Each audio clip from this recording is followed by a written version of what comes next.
Ia hanya ingin menyembuhkan, tapi ciptaannya berubah jadi salah satu alat pembunuh massal paling brutal di abad ke-20.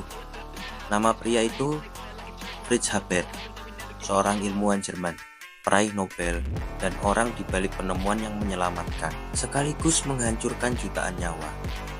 Tahun 1909, dunia mengalami krisis pangan. Populasi terus naik, tapi hasil panen tidak mengikuti. Petani kesulitan memenuhi permintaan makanan karena tanah mulai kekurangan nitrogen, unsur penting dalam pupuk. Fritz Haber datang dengan solusi revolusioner. Ia menemukan cara mengubah nitrogen dari udara menjadi amonia. Penemuan ini dikenal sebagai proses Haber. Teknologi ini memungkinkan produksi pupuk sintetis dalam jumlah besar dan menyelamatkan miliaran manusia dari kelaparan. Tapi ada sisi gelap. Pupuk dan peperangan amonia dari proses itu juga bisa digunakan untuk membuat bahan peledak. Dan ketika Perang Dunia Puluh meledak, pemerintah Jerman tahu siapa yang mereka cari, Fritz Haber. Ia pun beralih dari ilmuwan pangan jadi arsitek perang dunia. Haber memimpin eksperimen senjata gas beracun, terutama gas klorid. Di medan perang Ypres, Belgia, tahun 1915, senjata ini digunakan untuk pertama kalinya. Ribuan tentara tewas dalam hitungan menit. Mereka bukan mati karena peluru, tapi karena paru-paru mereka terbakar dari dalam. Harga dari ilmu pengetahuan Haber tidak menyesal saat itu.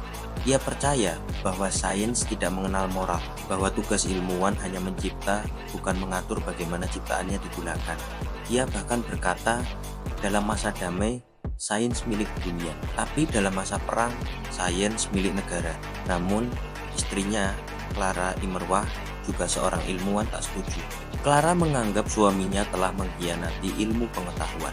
Tak lama setelah uji coba gas pertama berhasil, Clara bunuh diri. Ia menembak dirinya dengan pistol milik suaminya di taman rumah mereka, dan inilah awal dari penyesalan panjang Fritz Haber. Dari gas perang ke genosida setelah perang usai, Haber menerima hadiah Nobel. Namun, sejarah tak berhenti di sana. Beberapa dekade kemudian, dari laboratorium yang ia dirikan, lahir senyawa lain, siklon B. Gas ini yang digunakan Nazi dalam kamar gas selama Holocaust membunuh jutaan orang Yahudi. Ironisnya, Haber sendiri adalah Yahudi. Ia diasingkan oleh rezim Nazi, meninggal dalam pelarian, dan menyaksikan ciptaannya berubah jadi mimpi buruk.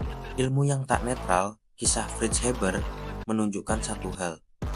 Inovasi bisa menyelamatkan atau membinasakan, tergantung siapa yang memegang kendali. Dan kadang, niat baik tak cukup untuk melindungi dunia dari penyalahgunaan pengetahuan.